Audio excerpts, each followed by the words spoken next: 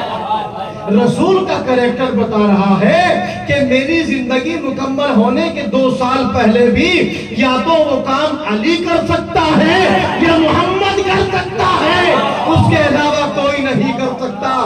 اسی وقت میں جب لوگوں نے اعتراض کیا رسول کی رسالت پر، رسول واپس پلٹے تو اللہ نے قرآن میں 10ویں پارے میں ایک سورہ ہے جس کا نام ہے سورہ توبہ، وہ نازل فرمائی، اور اس سورت کو سورہ برات بھی کہتے ہیں، اور برات کا مطلب ہوتا ہے دوری اختیار کرنا، کسی سے بیزار ہو جانا۔ رسول اللہ کے پاس سورت نازل ہوئی، سورت جیسے ہی نازل ہوئی تو رسول نے اس سورت کو کسی کو دے کر کے بھیجا، کسی کو دے کر کے بھیجا، اللہ نے جبرائیل کو بھیجا، یا رسول اللہ اس سورت کا بار کوئی اور نہیں اٹھا سکتا، جو صلح نامہ لکھ سکتا ہے وہی اس کا بار اٹھا سکتا ہے۔ عزیزان محترم، یہ سارا واقعہ حسن دیکھ رہے ہیں، سارا واقعہ دیکھ رہے ہیں۔ اب یہی سنت ایک موقع پر علی ادا کریں گے، علی ادا کریں گے۔ علی نے بھی صلح کی ہے، تاریخ پڑھیے گا، اور جب علی دنیا سے پردہ کر لیں گے آپ کے بعد یہی 5 سالہ شہزادہ جو صلح حدیبیہ میں موجود ہے یہ بھی صلح کرے گا۔ لیکن عزیزان محترم، میں بچوں کو بتاتا چلوں، اگر کوئی بچہ، کوئی جوان، کوئی بزرگ میرے اوپر ظلم کرے تو گناہگار میں نہیں ہوں۔ میرے اوپر اگر ظلم ہو جائے، میرے سے کیا ہوا وعدہ توڑ دیا جائے تو اس کا مجرم میں نہیں ہوں۔ کون ہے؟ توڑنے والا، گناہ کرنے والا۔ تو بس اس واقعے کو بالکل ذہن میں رکھیے گا، صلح حسن پہ آپ کو کام آئے گا، صلح حسن پہ کام آئے گا۔ اب عزیزان محترم، امام حسن یہ تمام واقعات دیکھتے دیکھتے دیکھتے دیکھتے وقت آ جاتا ہے کہ سن 40 ہجری میں مولا کائنات دنیا سے پردہ کر جاتے ہیں۔ امام حسن خلافت پر تشریف لاتے ہیں۔ میری اس روایت کو ذہن میں رکھے گا جو رسول نے مسجد میں تمام لوگوں کو جمعے کے دن اٹھا کر بتایا، میرا بیٹا امام ہے، سردار ہے، میرا بیٹا امام ہے اور سردار ہے۔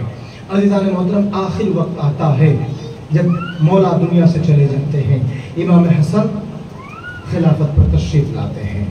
یاد رکھیے گا، خلیفہ کوئی بھی بن سکتا ہے، خلیفہ کسی کا کوئی بھی بن سکتا ہے، لیکن نائب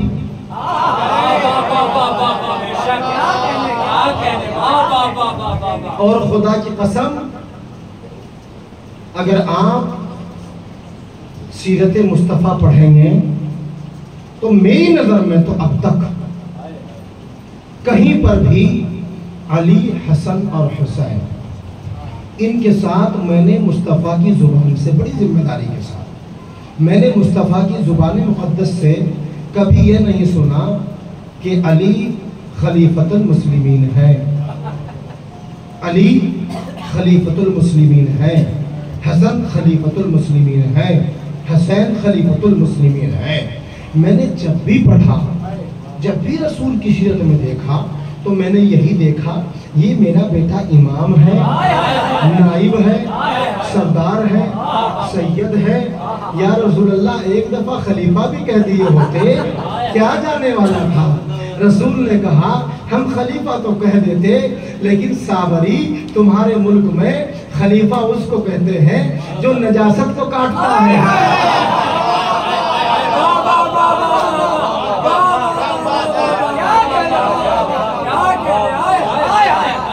وہ رسول جو اتنا دور کا دیکھتے ہو، اتنا دور کا، اتنی سی بھی بات ان مقدس ہستیوں کے لیے گوارا نہ کرے،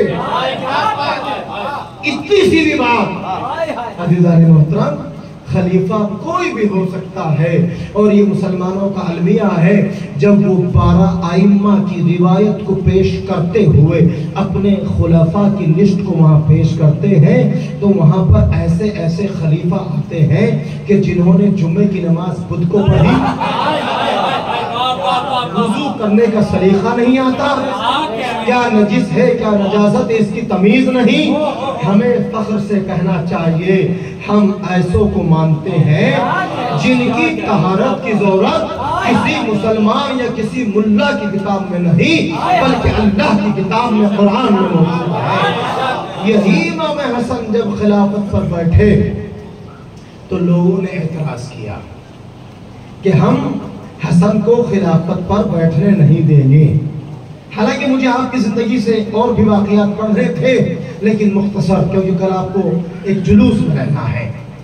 اب آپ جیسے ہی خلافت پر بیٹھے ایک علاقے سے بغاوت شروع ہوئی، ایک علاقے سے، اور جب وہ اس علاقے سے بغاوت شروع ہوئی تو ایک ملک کا ایک فقیر تھا، غریب تھا، مفلس تھا، کنجوس تھا، اور ان سب سے کہوں گا کہ یہ الفاظ تو اس کے لیے غلط ہے، یہ کہا جائے کہ غاصب ابن غاصب تھا۔ اس نے بغاوت کی شمع جلائی اور امام حسن کو یہ کہا اور لوگوں سے یہ کہا کہ آپ خلافت کے لائق نہیں ہے، آپ خلافت سے دستبردار ہو جائیے۔ عزیزان محترم، یہ الفاظ ہیں کتب کے اندر جو میں پڑھ رہا ہوں، حالانکہ ہمیں یہ زیب نہیں دیتے نہ مجھے پڑھنا نہ آپ کو سننا، لیکن کیونکہ یہ ایمانداری بھی ہونی چاہیے کہ جو لکھا ہے وہی پڑھا جائے۔ عزیزان محترم، اب جیسے جیسے کچھ وقت گزرا، وقت گزرنے کے بعد امام حسن نے بھی اپنے لوگوں کو سمجھایا۔ ادھر سے وہ غاصب ابن غاصب ایک 7,000 یا 10,000 کا ایک فوج بنا کر کے وہ امام سے جنگ کرنے کے لیے آمادہ ہوا۔ جیسے امام کو یہ خبر ملی، ادھر سے امام نے اپنے ماننے والوں کو تیار کیا، آگاہ کیا کہ دیکھیے غاصب کا یہ ارادہ ہے، تو سب تیار ہو گئے۔ جیسے تیار ہوئے اور عراق میں جانے لگے، وہ عراق میں آئے۔ جیسے ہی وہ آئے، تاریخ میں لکھا ہے کہ جب امام کے پاس، حالانکہ اسلام اس چیز کی اجازت نہیں دیتا، لوگ کہتے ہیں کہ رسول اللہ پر وحی آتی تھی، رسول کے بعد وحی کا سلسلہ منقطع ہو گیا۔ ٹھیک ہے، کتابوں میں لکھا ہم بھی مانتے ہیں، کیونکہ ماننا کبھی کبھی انسان کی مجبوری بن جاتا ہے، لیکن یہ وہ معصوم ہے، وہی نہ آتی ہو کوئی بات نہیں، لیکن ان کی اللہ سے ڈائریکٹ گفتگو ہوتی تھی، یہ ہمارا عقیدہ ہے۔ ہاں، اور ہم تو کہتے ہیں کہ اللہ اپنا پیغام پہنچانے کے لیے جبرائیل کا محتاج نہیں ہے، اور اگر ہم اللہ کو یہ سمجھ لے کہ وہ اپنی بات پہنچانے کے لیے جبرائیل کا محتاج ہے تو پھر وہ اللہ ہی نہیں ہے، پھر وہ اللہ ہی نہیں ہے۔ اور یہ دونوں کراماتیں اللہ نے دکھائی ہیں، جبرائیل کو رسول اللہ کی بارگاہ میں بھیجا اور کئی موقعوں پر بغیر جبرائیل کو بھیجے بھی پیغام دیا، اور یہ رسول کے بعد یہ سلسلہ جاری رہا کہ اللہ اپنی گفتگو امام حسن مولا کائنات امام حسین تک ٹالے کیا کرتا تھا، اور اسی موقع پر بھی اللہ کا ایک پیغام امام حسن کے پاس آیا، اور امام حسن کے پاس جب آیا تو امام حسن نے اس گفتگو کو ذہن میں رکھتے ہوئے اپنے ساتھیوں سے کہا کہ اسلام کے اندر فتنہ برپا کرنا، لفظوں پر غور کیجئے گا، اسلام کے اندر فتنہ برپا کرنا بھی عظیم ظلم ہے، اور فتنہ برپا کرنے والے کی حمایت کرنا، فتنہ برپا کرنا ظلم عظیم ہے، اور فتنہ برپا کرنے والے کی حمایت کرنا، سہیوگ کرنا، یہ بھی گناہ عظیم میں ہے۔ اس لیے ہم نہیں چاہتے کہ آپ لوگوں کا خون ناحق بہے، یہ الفاظ ہیں۔ اب جیسے ہی امام حسن اپنے چاہنے والوں سے یہ گفتگو کر رہے تھے تو چونکہ معاویہ بڑا شاطر تھا، اس نے ایک وائٹ پیپر،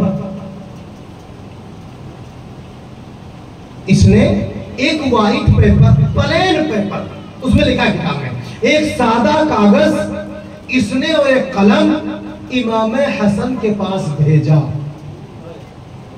میرے الفاظوں میں غور کیجئے گا، معاویہ نے ایک سادہ کاغذ اور ایک قلم امام حسن کی بارگاہ میں بھیجا، اور جب اپنے قاصد کو لے کر کے بھیجا، اس قاصد نے کہا کہ آپ صلح کے لیے صلح بھی کرانا چاہتے ہیں اور صلح کی تمام شرطیں بھی علی کے لال سے لکھوانا چاہتے ہیں، آپ کی تو کچھ شرطیں ہونی چاہیے۔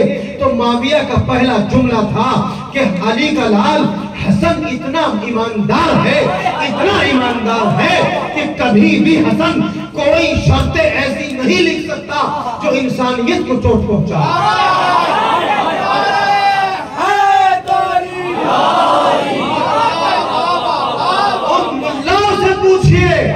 جو یہ کہتے ہیں کہ ہم صلح حسن کے قائل ہیں، ان سے پوچھئے کہ تمہارے ماموں نے کون سی شرط لکھ کر کے بھیجی تھی۔ اگر کوئی مولوی، میں چیلنج نہیں کرتا ہوں لیکن بات منہ پر آ گئی تو کہہ دوں، اگر کوئی مولوی یہ ثابت کر دے کہ معاویہ نے ایک شرط لکھ کر دی تھی اور حسن نے اسے قبول کیا، آج اپنا ایمان بدل دوں گا، اپنی مسلک بدل دوں گا۔ میں اس حسن کو مانتا ہوں کہ جس حسن نے صلح کرنے میں بھی اپنی حکومت قائم رکھی۔ حسن حاکم ہے، معاویہ محکوم ہے۔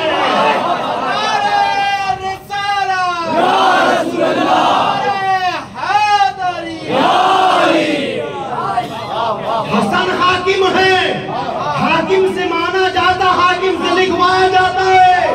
تم اس کو مانتے رہو اپنا حکم، جس کو حکم مانتے ہو وہ خود حسن کو حکم مان رہا ہے۔ اس سے بڑا المیہ کیا ہو سکتا ہے تمہارے ساتھ کہ تمہارا پیشوا حسن کو حکم مانے اور تم محکوم کو حکم مانتے ہو۔ عزیزان محترم، امام نے شرطیں لکھنا شروع کی۔ ان شرطوں میں سب سے پہلی شرط یہ تھی کہ ہم خلافت سے دستبردار ہوتے ہیں۔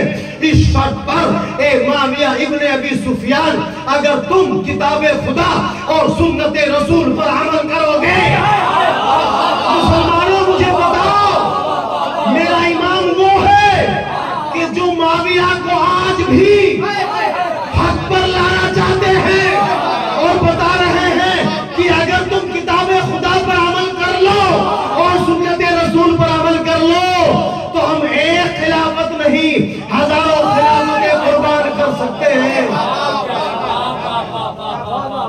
علی کے لال حسن کا پہلا قلم بتاتا ہے کہ ہم نے معاویہ سے بغاوت کسی زمین کی بدولت نہیں کی، ہم نے معاویہ سے بغاوت کسی دولت کی وجہ سے نہیں کی، بلکہ یہ کتاب خدا کا منکر ہے، سیرت مصطفیٰ کا منکر ہے، اس لیے ہم نے اس سے بغاوت کی ہے۔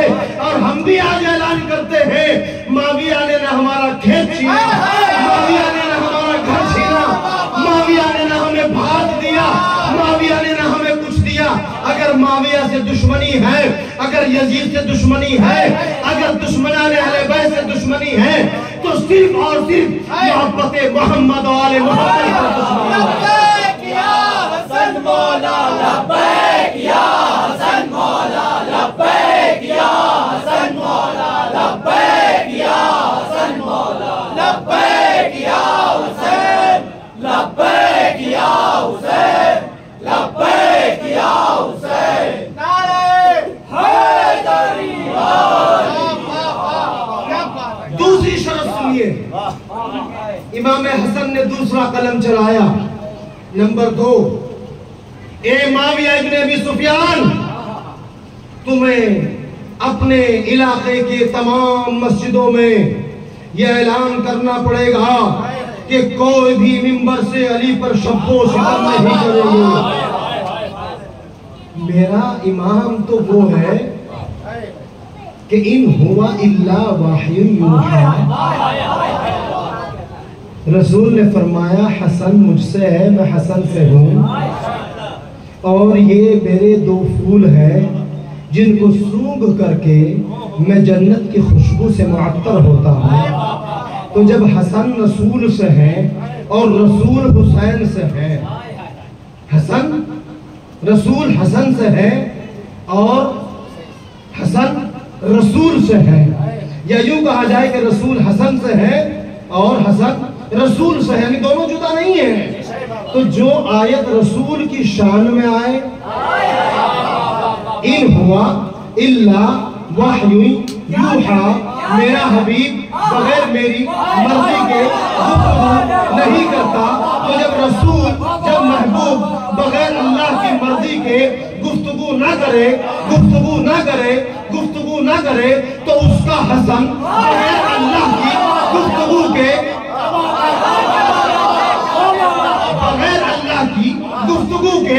اس غاصب سے یہ کیسے کہہ رہے ہیں کہ تم کتاب خدا سنت مصطفیٰ پر عمل کرنا؟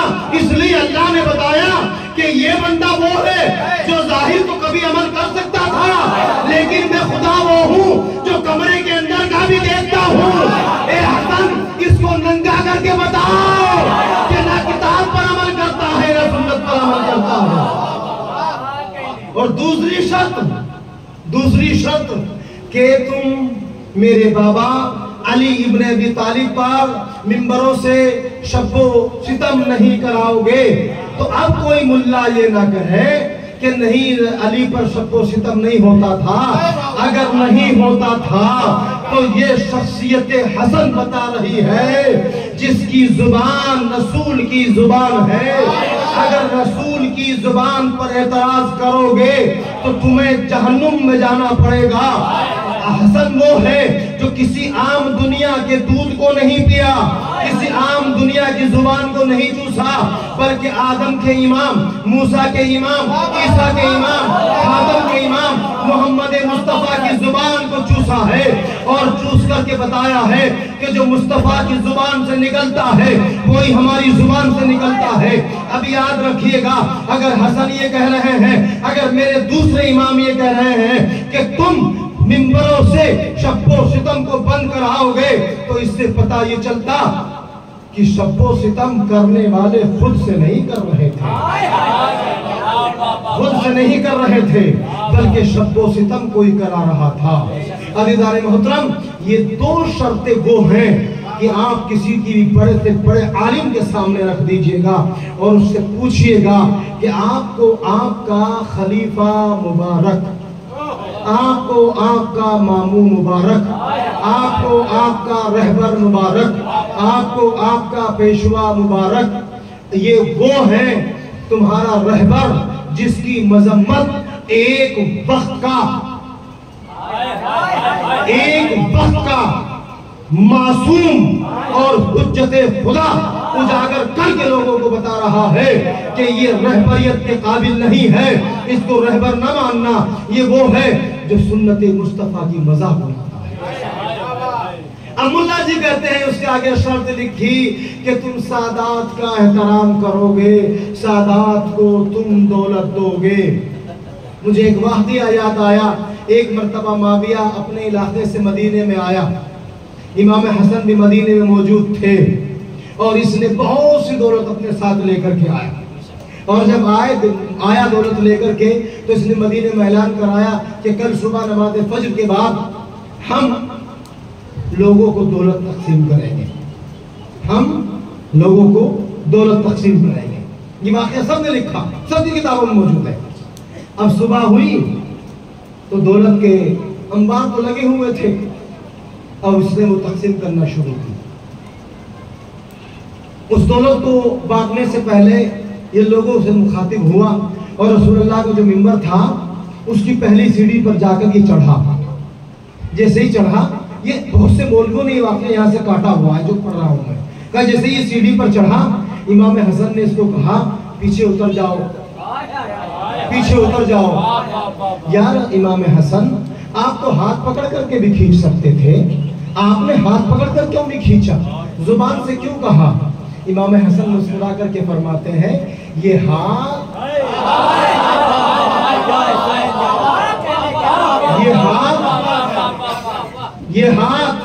واہ واہ کہنے سے پہلے ہاتھ کو دیکھیں، یہ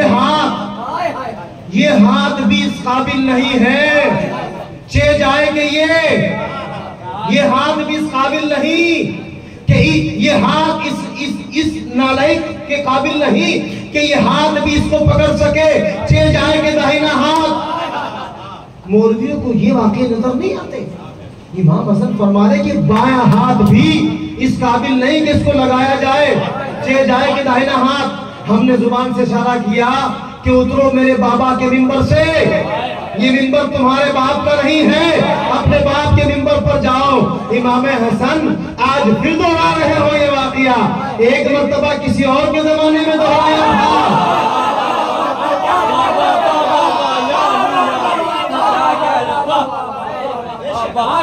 ہائے ہائے ہائے، ابھی تو حسن خلافت پر تھے، وہ نکمے، نکٹھو، بزدل، ملعون جو یہ کہتے ہیں کہ حسن نے ڈر کر کے خلافت دے دی۔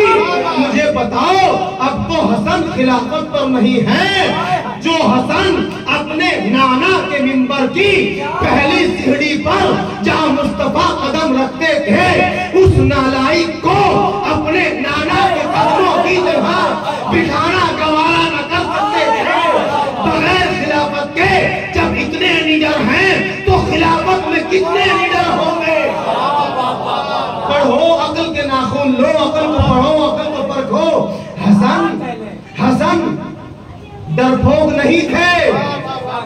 حسن اس شخصیت کا نام ہے کہ جہاں فرشتے نہیں جاتے وہاں حسن پہنچ جاتے ہیں، پہنچ جاتے ہیں رضوان محترم۔ اب ان کو ممبر سے ہٹایا، ہٹانے کے بعد انہوں نے کہا کہ سوچا اپنے من میں کہ اب ہماری تو توہین ہو چکی، حسن کی بھی توہین کی جائے، کیسے کی جائے؟ اب امام حسن خرامہ ٹہلتے ہوئے اپنے گھر تشریف لے آئے۔ امام کو تو سب علم تھا، علم ہے کہ اب اتنی اشرفی بٹی، بتی بٹی، لینے والا کون ہے، دینے والا کون ہے؟ اچھے اچھے رسول کے ساتھ دسترخوان پر کھانا کھانے والے اشرفی لینے پہنچ رہے ہیں، اشرفی لینے۔ اب جب اشرفی لینے پہنچ گئے، وقت گزر گیا، شام ہوئی۔ اس معاویہ نے دیکھا حسن اب آئیں گے، دوپہر گزر گئی، شام گزر گئی، امام حسن تشریف نہ لائے۔ تاریخ میں لکھا کہ ظالم نے قاصد بھیجا اور کہا کہ حسن کو بلا کے لاؤ۔ امام حسن بہت دور تک کا دیکھنے والے ہیں نا، امام نے کہا چلیے ہم بلانے آئے ہیں تو چلے جائیں گے۔ کسی نے آگے بڑھ کر یہ کہا مولا آپ جانتے ہیں وہ ظالم ہے، آپ وہاں جا رہے ہیں؟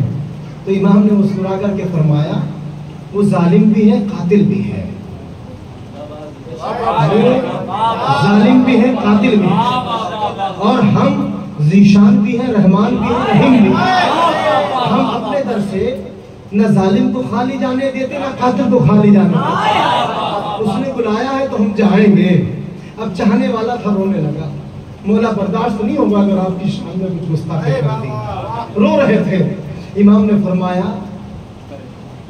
فرمایا آپ جانتے ہو کہ وہ ہماری شان میں گستاخی کرے گا، یہ تو آپ جانتے ہو کیونکہ ہم نے آپ کو علم لدنی عطا فرمایا ہے، لیکن یہ بھی جان لو کہ وہ لعین ابن لعین ہے اور میں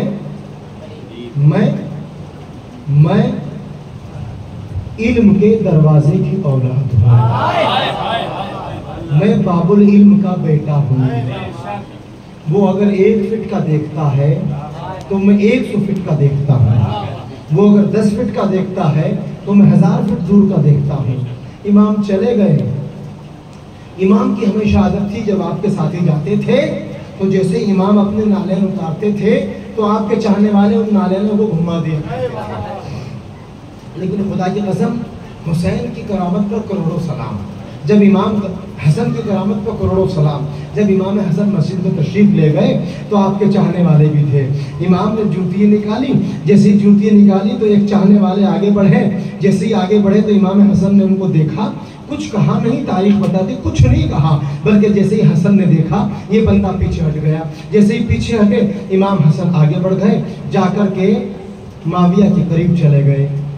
ایمانداری سے بتاؤ یہ حسن وہ ہے کہ جو ہر کسی کو سلام کرتے ہیں، ہر کسی کا ادب کرتے ہیں، لیکن اس واقعے میں لکھا کہ جیسے ہی امام حسن معاویہ کے قریب گئے تو اپنے سر کو ہمیشہ جو جھکا کر کے چلتے تھے اپنا سر اٹھایا اور معاویہ کو آنکھوں سے آنکھیں ڈال کر کے دیکھتے رہے۔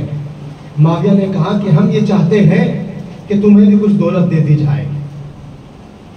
تیسری یا چوتھی اس میں جو شرط ہے جو یہ لوگ بتاتے ہیں، اس تیسری شرط کو یہاں سنیے گا۔ کہا کہ ہم چاہتے ہیں کہ آپ کو بھی کچھ وظیفہ دے دیا جائے، آپ کو بھی کچھ دولت دے دی جائے۔ امام حسن مسکرائے اور مسکرانے کے بعد فرمایا کہ تم انعام دینا چاہتے ہو یا وظیفہ دینا چاہتے ہو؟ مجمع کھڑا دیکھ رہا ہے کہ امام کیا فرما رہے ہیں، کہ بتا رہے ہیں یہ خلافت ہوتے ہوئے بھی اگر الفاظوں کو گھمائے گا تو ہم اس کے الفاظوں سے اس کو ننگا کریں گے۔ کہیں یہ انعام دے کر یہ نہ کہہ دے کہ شرطوں میں جو وظیفہ لکھا گیا تھا، شرطوں میں جو وظیفہ لکھا گیا تھا یہ اس وظیفے کی بات نہ کر دے۔ اس لیے ہم بتا رہے ہیں کہ وظیفہ دے رہا ہے کہ انعام دے رہا ہے۔ فوراً معاویہ بن ابی سفیان نے کہا ہم آپ کو انعام دینا چاہتے ہیں، اور آپ دیر سے اس لیے آئے نا کہ آپ کو زیادہ انعام ملے۔ دیکھیں توہین دیکھیے کہ آپ دیر سے اس لیے آئے کہ آپ کو زیادہ انعام ملے۔ چلو ہم آپ کے دل کی مراد کو پورا کر دیتے ہیں۔ اس نے اپنے غلاموں کو بلایا اور کہا فلا فلا جتنی دولت رکھی ہے اس کونے میں اس کونے میں سب کو اٹھا لاؤ، اور سب کو لایا گیا۔ گٹوں کا منہ کھولنا شروع کیا، ایک گٹا ڈالا، دو گٹے ڈالے، ڈالتے گئے اور پوچھا اور لوگے؟ امام حسن کچھ نہیں بولے۔ پھر ڈالا اور لوگے؟ نہیں، امام حسن کچھ نہیں بولے۔ جب اس کی ساری دولت ختم ہو گئی، دینے کے لیے کچھ نہ بچا، تو امام حسن مسکرائے، کہا لعین ابن لعین اب نہ پوچھو گے؟ ایمانداری سے بتاؤ، جس کے پاس اتنی دولت، حکومت، شہرت سب کچھ موجود ہے، اور حسن ایسے موقع پر بھی اس کی کسی بات سے روگردانی نہیں فرما رہے ہیں، اس کی آنکھوں میں آنکھیں ڈال کے بتاتے ہیں کہ اب نہیں پوچھو گے؟ ہو گئی ہوا ڈھلی ہو گئی، اب نہیں پوچھو گے؟ تو معاویہ نے داڑھی کھجاتے ہوئے کہا اے فلا ادھر آؤ، یہ دولت اٹھا کر کے حسن کے ساتھ جاؤ اور حسن کے گھر رکھ کر کے آؤ۔ امام حسن مسکراتے ہوئے چلے۔ یہ تو یہ چاہ رہا تھا نا کہ ہم نے توہین کرنی ہے اور امام کو رلا دے، لیکن امام مسکراتے ہوئے چلے۔ جیسے ہی امام مسکراتے ہوئے چلے، ایک معاویہ کا شاگرد آگے بڑھا۔ آگے بڑھنے کے بعد امام کی جوتیاں جو الٹی رکھی تھی ان کو اٹھا کر کے سیدھی کر دی، اٹھائی اور سیدھی کر دی۔ اب لطف آپ کو اب اصل آئے گا۔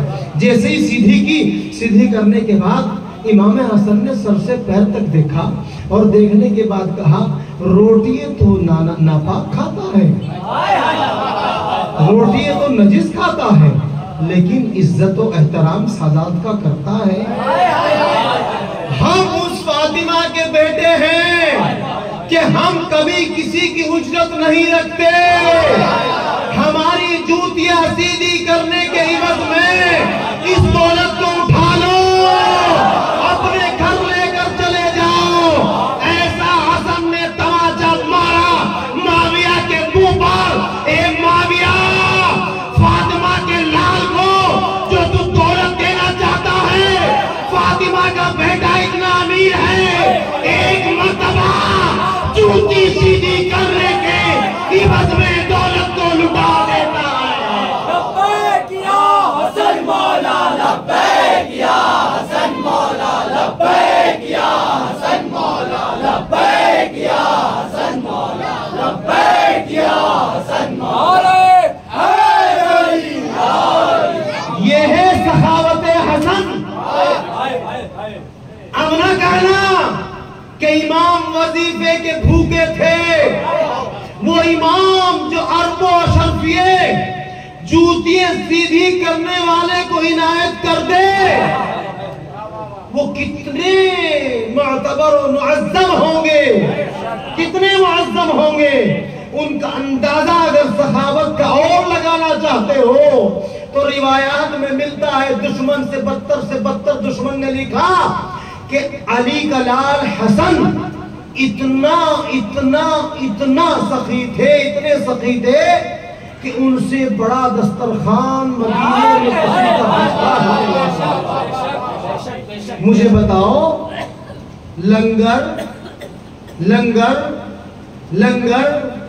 کون لٹاتا ہے؟ دسترخوان کون سجاتا ہے؟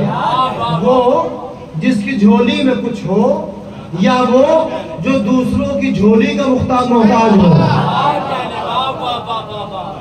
اتنی سخاوت، مدینے میں سب سے بڑا دسترخوان، اور ایک سے ایک دولت، ایک سے ایک کھانے کے، اور عزیزان محترم لیکن پرہیز کتنا؟ اسی واقعے کے بعد ایک واقعہ لکھا ہوا ہے اسی کتاب کے اندر کہ ایک شخص مدینے میں آپ کے دسترخوان پر کھانا کھانے کے لیے آیا، مدینے میں نماز پڑھ رہا تھا، نماز پڑھتے پڑھتے اس نے دیکھا کہ ایک شخص کونے میں بیٹھے ہوئے ہیں، ان کے سامنے پانی ہے، سوکھی روٹی ہے، پانی میں بھگا کے کھا رہا ہے۔ یہ بندہ بھی مسافر تھا، بھوکا تھا، اس نے سوچا کہ کاش میرے پاس کچھ کھانا ہوتا تو میں اس بھوکے کو کھلا دیتا۔ جیسے ہی نماز مکمل ہوئی تو اس کو آواز آئی، اے مسافر آئیے کھانا تناول فرما لیجیے۔ اب جو بلانے کے لیے آئے نہ یہ ان کو جانتے، جو پانی میں روٹی کھا رہے ہیں نہ ان کو جانتے۔ اب یہ دسترخوان پر چلے گئے، دیکھا کہ بہترین کھانے موجود ہیں، ایسے کھانے کے جو آج تک اس نے سوچے بھی نہیں۔ اب اس نے کیا کیا؟ اس نے اپنا پاکٹ تھوڑا سا ڈھیلا کیا، ایک لقمہ کھاتا اور دوسرا لقمہ ایک کھاتا دوسرا لقمہ کھاتا گیا۔ امام حسن دیکھ رہے ہیں، امام حسن کا چہرہ اس کی طرف نہیں تھا، کیونکہ امام حسن کی ایک روایت ملتی ہے، امام حسن فرماتے ہیں کہ اگر تمہارے اوپر کبھی کوئی ایسا موقع آ جائے کہ تم اپنے بھائی کی کوئی خدمت کر رہے ہو اور اس کو پانی پلانے کا بھی موقع آ جائے تو پانی پلاتے ہوئے کبھی اس کے چہرے کو مت دیکھنا، اس لیے کہ کہیں پانی پیتے ہوئے اس کو شرمندگی محسوس نہ ہو رہا ہے۔ تو وہ حسن جو پانی پلانے پر بھی ہمیں آپ کو یہ درس دے تو کیا کسی کو کھانا کھلاتے ہوئے دیکھیں گے؟ نہیں، بلکہ امام حسن دوسری طرف دیکھ رہے تھے۔ آپ نے کہا، اے بندے خدا صبر سے کھائیے، کیا آپ کے گھر میں فاقہ ہے؟ کیا آپ کے گھر میں فاقہ ہے؟ ایمانداری سے بتاؤ، جو حسن پیٹھ کے پیچھے سے لقمہ چھپاتے ہوئے کو دیکھ لے، کیا ان کے گھر کی حالت نہ جانتے ہوں گے؟ لیکن پھر بھی اس کی عزت رکھنے کے لیے پوچھ رہے ہیں، اے بندے خدا کیا تیرے گھر میں فاقہ ہے؟ تیرے بچوں کے پاس کھانا نہیں ہے؟ تو یہ بندہ خدا رو کر کے کہتا ہے، نہیں ایسی کوئی بات نہیں کہ میرے بچوں کے پاس فاقہ ہے، نہیں میرے بچوں کے پاس کھانا ہے۔ تو پھر کھانا کیوں اٹھا رہے ہو؟ آپ کھا لیجئے صبر سے پہلے، اگر آپ کو کھانا چاہیے تو ہم آپ کو تبرک میں دے دیں گے، لیتے جائیے گا۔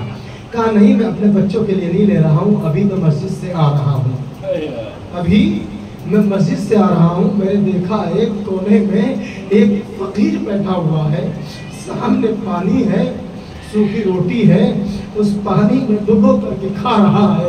امام حسن نے اس بندے سے فرمایا، اے بندے خدا تو نے اس شخص کو پہچانا نہیں؟ اس شخص کو پہچانا نہیں؟ کہ نہیں پہچانا نہیں، کہ جس دسترخوان پر آپ بیٹھے ہو نا، اسی دسترخوان کے سجانے والے کے وہ بابا علی ہیں، میرے والد ہیں وہ، اور وقت کے حاکم بھی ہیں۔ آپ سمجھئے کہ ہماری سخاوت تو اتنی بڑی ہے کہ ہم لوگوں کے کھانے کے لیے انتظام کرتے ہیں، لیکن اس کھانوں سے ہم کبھی اپنا پیٹ ایک لقمے کے لیے بھی نہیں بھرتے۔ بس محفل اور مجلس میں آنے والوں، مجھے ایک جملہ کہنے دیجئے ہاتھ کو جوڑ کر۔ مجھے نہیں معلوم کیونکہ میں اب تک آپ لوگوں کے لنگر میں شامل نہیں ہوا ہوں، لیکن میں نے اپنے یہاں دیکھا، بہت سی درگاہوں پر دیکھا کہ جب ہم کسی کھانے میں پہنچتے ہیں تو کھاتے بھی ہیں، بے انتہا کھاتے ہیں، جتنا جس کے پیٹ میں آتا ہے کھائے، کوئی بات نہیں ہے، لیکن ہماری ارادہ، ہماری سوچ یہ ہوتی ہے، ہم جیب کے اندر ایک لفافہ رکھ کر لے کر کے جاتے ہیں کہ کاش ہمیں یہ تبرک کھانے کے لیے مل جائے۔ یاد رکھنا، یہ تبرک جو امام حسن، امام حسین، مولا علی جناب طہرہ یا رسول اللہ یا جناب سرکار غریب نواز، جناب سرکار معین الدین چشتی یا علاؤ الدین صابر پاک، جس کے نام پر بھی بنا ہے، یہ صرف آپ ہی کے لیے نہیں ہے بلکہ یہ لنگر ہر کس و ناکس کے لیے ہے. یہاں کوئی اگر ان کا دشمن بھی آئے نا اس کو بھی لنگر کھلائیے. آپ جب کھا لیں تو آپ کی تمنا یہ ہونی چاہیے کہ اگر کسی نے ابھی لنگر نہیں کھایا ہے, نیاز نہیں کھائی ہے, تو ہم اس کو بلا کر کے کھانے میں بٹھائیں اور اس کو کھلائیں. اور جب کھانا پر ہو جائے, لنگر پر ہو جائے, مکمل ہو جائے, تو پھر ہمیں یہ کوشش کرنی چاہیے کہ اس لنگر کو ہم خود نہ لے کر کے جائیں, اس لنگر کو ہم خود نہ لے کر کے جائیں, بلکہ ہم یہ فکر نہ کریں کہ ہم اس کو شام کو کھائیں گے. ہم تو ان کے ماننے والے ہیں کہ جنہوں نے اب دیا ہے وہ شام کو بھی دیں گے, شام کو بھی دیں گے. ہمیں کوشش یہ کرنی چاہیے کہ یہ جو کھانا بچ گیا ہے, ہاتھ جوڑ کر یہ گزارش کرتا ہوں, اس لنگر کو پیک کیجئے. پیک کرنے کے بعد ان دشمنوں تک پہنچائیے جو عداوت حسن میں اس دسترخوان پر نہیں آ سکے, نہیں آ سکے. ان کو جا کر کے لنگر اور تبرک دیجئے, ان کو بتائیے کہ یہ تبرک ہے. پوچھے کیسا تبرک ہے؟ بھیا آج امام حسن کی تاریخ تھی, ہم نے لنگر کیا ہے, اس لنگر میں آپ کا مقدر بھی تھا, مجھے امام نے کہا میں آپ کو دینے کے لیے. یہ ہے تبلیغ کے ذرائع, یہ ہے تبلیغ کے راستے. مجھے نہیں معلوم آپ کے ہاں کیا کرتے ہیں, لیکن میں نے اپنے ہاں ہمیشہ دیکھا ہے, میرے گھر میں ہو, میری خاندان, کہیں پر بھی ہم نے دیکھا ہے کہ جتنے بھی چاہنے والے آتے ہیں وہ سب کے سب جیب کے اندر ایک لفافہ لے کر کے آتے ہیں. اور کبھی کبھی تو حد یہاں تک ہوتی ہے, مولوی صاحب جی میری اماں بیمار ہے, تھوڑا سا کھانا دے دیجئے, شاید اس کو کھا کے بچ جائے, شاید اس کو کھا کے شفا مل جائے. یقیناً شفا مل جائے گی. تم اس کھانے کے محتاج کیوں ہو جب تمہارا یقین ہے کہ اس کھانے سے بیماروں کو شفا مل سکتی ہے, تو تم اپنے گھر میں لنگر کیوں نہیں چلاتے؟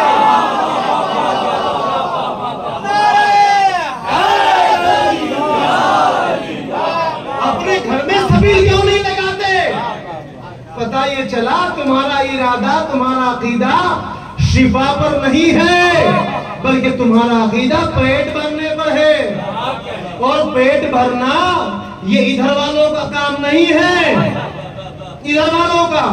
حضرت جابر بن عبداللہ الانصاری رضی اللہ تعالی عنہ وہ صحابی رسول ہیں کہ جنہوں نے رسول سے دعا کرائی کہ پروردگار کے محبوب میرے آقا یہ دعا کر دیجئے کہ میں بہت سا وقت آپ کے بعد آپ کے بچوں کا دیکھ سکوں, بہت سا وقت آپ کے بعد آپ کے بچوں کا نور نظروں کا دیکھ سکوں.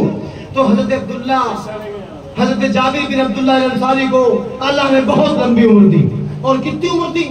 تاریخ میں ملتا ہے کہ انہوں نے ایک معصوم کا نہیں, دو معصوم کا نہیں, تین معصوم کا نہیں, چار معصوم کا نہیں, پانچ معصوم کا نہیں, 6 معصوم کا نہیں, بلکہ انہوں نے 6 7 معصوم کا زمانہ دیکھا. رسول اللہ کا زمانہ دیکھا, جناب زہرا کا زمانہ دیکھا, مولا کائنات کا زمانہ دیکھا. درود بھیجیں محمد علی محمد.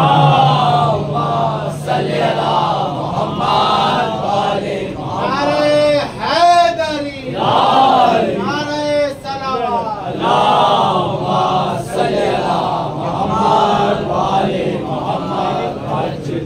ایک دن دور بھیجی محمد. اللہم صلی علی محمد وآلِ محمد.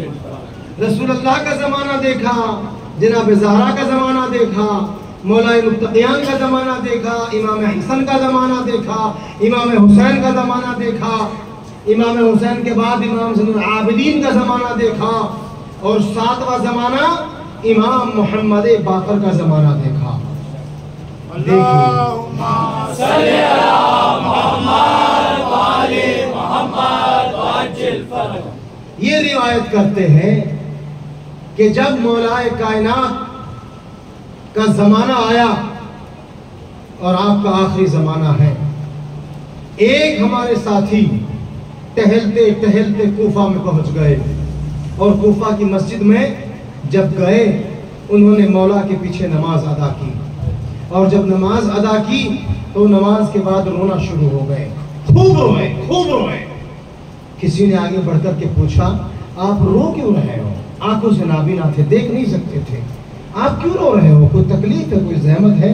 کہا نہیں, میں اس لیے رویا ہوں کہ میں نے رسول کے زمانے میں بھی رسول کے پیچھے نماز پڑھی تھی، اور آج رسول کے بعد میں نے وہ نماز کوفے کی مسجد میں پڑھی ہے جو رسول پڑھایا کرتے تھے۔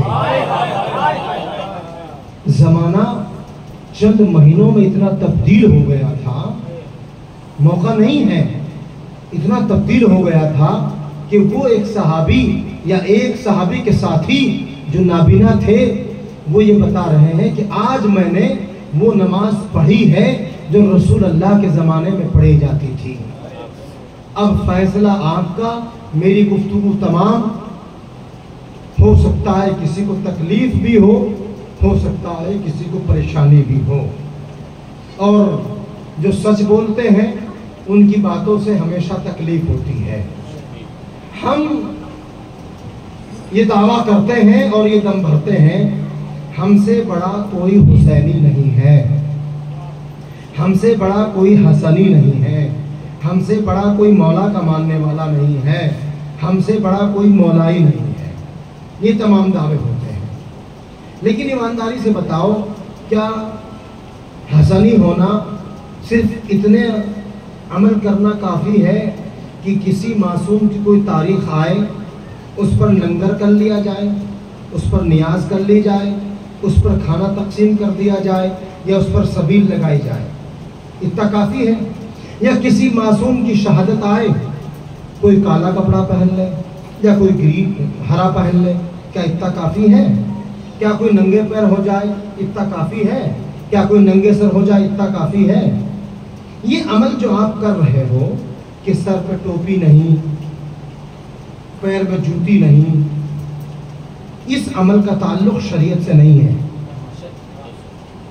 اس عمل کا تعلق، میں پہلے کہہ چکا ہوں، کچھ کو کڑوی لگے گی، شریعت سے نہیں ہے، اس کا تعلق ہے آپ کے عشق سے،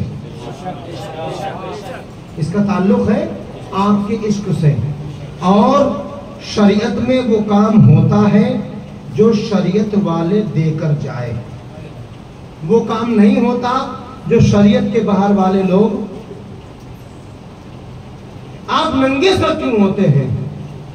اس لیے میں نے جو اپنے بزرگوں سے پوچھا، میرے بزرگوں نے اور میرے مرشد نے مجھے یہ بتایا کہ بیٹا صابری، ہم ان دنوں میں ماہ محرم میں ننگے سر اس لیے ہوتے ہیں کہ جناب زینب کے سر پہ ردا نہیں ہے، اور ننگے پیر اس لیے ہوتے ہیں کہ جب خیموں میں آگ لگی تو خیموں سے سیدانیے اپنے آپ کو محفوظ اور بچوں کو محفوظ کرنے کے لیے بغیر جوتے اور چپل کے باہر نکل گئے تھے، اس لیے ہم جوتے نہیں پہنتے، چپل نہیں پہنتے، ٹوپی نہیں پہنتے، اس لیے کہ ہم گرم زمین پر چلیں تو ہمیں کچھ کربلا کا احساس ہو، ننگے سر رہیں تو ہمیں کربلا میں چھینی ہوئی چادروں کا احساس ہو۔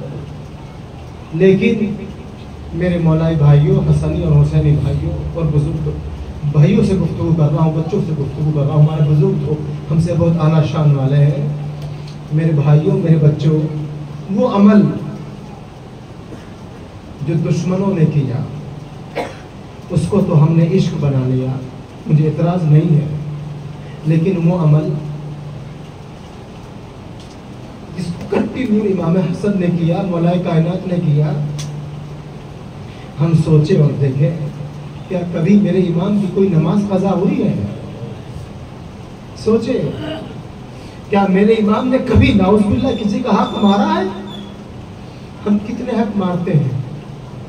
میرے امام کے مہمان نوازی کا طریقہ کیا تھا؟ میرا کیا ہے؟ میرا گفتگو کا طریقہ کیا ہے؟ میرے امام کا طریقہ کیا ہے؟ عزیزان محترم، اگر یہ زندگی میں نہیں ہے نا، انہی باتوں سے کچھ لوگ میرے دشمن بھی بن جاتے ہیں، لیکن مجھے پرواہ نہیں ہے سچ بولنے کے لیے۔ ہو سکتا ہے میری کوئی بات کسی کو بری لگ جائے اور وہ یہ کہیں حاجی صاحب سے کہ مولانا کو آگے مت بلانا، یہ تو ہماری عقیدت کے خلاف پڑھ کر چلے گئے۔ نہیں، میں کسی کی عقیدت کے خلاف نہیں پڑھ رہا ہوں، بلکہ میری ذمہ داری ہے، اگر آپ نے مجھے منبر پر بٹھایا تو میں کچھ سچائی بھی پڑھوں، سچائی بھی پڑھوں، جو میں نے کمی دیکھی ہے اس کو پڑھوں۔ ہم لوگ ایسا نہیں کہ نماز نہیں پڑھتے، نماز پڑھتے ہیں، لیکن وہ نماز جو آپ پڑھ رہے ہو اس نماز کو ایک مرتبہ اپنے رسول کی نماز سے ٹیلی کرنا، اپنے مولا کی نماز سے ٹیلی کرنا، جناب امام حسن کی نماز سے ٹیلی کرنا، اور بس المختصر مجھے یہ کہہ دیا دینے کی اجازت دی جائے کہ اگر نماز سب کی نماز برابر ہے تو مجھے یہ بتایا جائے کربلا میں حسین کون سی پڑھ رہے تھے اور یزید کون سی پڑھ رہا تھا۔ نمازیں دو تھی، ادھر بھی پڑھی جا رہی تھی، یزیدیوں کے یہاں بھی پڑھی جا رہی تھی، اور نمازیں منفرد بھی تھی، الگ الگ بھی تھی۔ اس نماز کو ہم پہچانیں، عبادت کو ہم پہچانیں، خالی ہم زبان تک 12 کے ماننے والے نہ بنیں، بلکہ 12 ائمہ کا کردار ہماری زندگی میں ہونا چاہیے، 12 کا عمل ہماری زندگی میں ہونا چاہیے، 12 کی گفتار ہماری زندگی میں ہونی چاہیے۔ اگر ہماری گفتار ان سے نہیں ملتی، ہمارے کردار ان سے نہیں ملتا، ہمارے اعمال ان سے نہیں ملتے، تو پھر یاد رکھیے گا رسول اللہ کی حدیث ہے، رسول فرماتے ہیں من تشبہ بقوم فہو بی، جو جس کی شباہت اختیار کرتا ہے کل قیامت کے دن اس کا حشر اسی کے ساتھ ہوگا۔ یہ تو رسول کی حدیث تھی۔ اللہ نے قرآن میں ارشاد فرمایا کہ ہم ہر شخص کو کل قیامت کے دن اس کے امام کے ساتھ اس کے امام کی طرح بلائیں گے۔ اب ہمارے امام کا کردار یہ ہے کہ ہمارے امام کے سر پہ زلفیں بھی ہیں، ہمارے امام کے چہرے پہ داڑھی بھی ہے، ہمارے امام نمازی بھی ہے، ہمارے امام غاصب نہیں ہے، ہمارے امام نیک اعمال کرنے والے ہیں، ہمارے امام سچ بولنے والے، سچ کی دعوت دینے والے۔ اگر یہ سارے کاموں سے ہم ہٹے ہوئے ہیں تو پھر ہمارا تعلق ہمارے امام سے باطنی نہیں ہے، ظاہری ہو سکتا ہے، اس کا انکار نہیں ہے۔ اور یہ بھی میں کہتا چلوں، اگر آپ نے اہل بیت کی محبت میں ہرے کپڑے پہنے ہیں آپ کو اس کا اجر ملے گا، کالے پہنے ہیں اس کا اجر ملے گا، سفید پہنے ہیں اس کا اجر ملے گا، ننگے پیر رہیں اس کا اجر ملے گا، ننگے سر رہیں اس کا اجر ملے گا، کچھ کھایا پیا نہیں اس کا اجر ملے گا، اجر ملے گا، کیونکہ اجر ملتا ہی ان کی عشق میں ڈوب کر عمل کرنے پر۔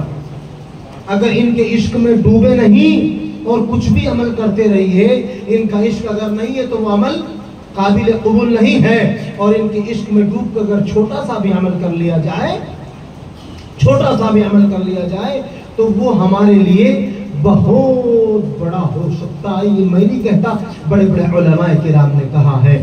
آج کی مجلس میں ایک میسج آپ کو دوں گا، اگر آپ حسنی حسینی ہو، اگر آپ مولائی ہو، اگر آپ محمدی ہو، تو آپ کے چہرے پر کبھی داڑھی مونڈی نہیں ہونی چاہیے۔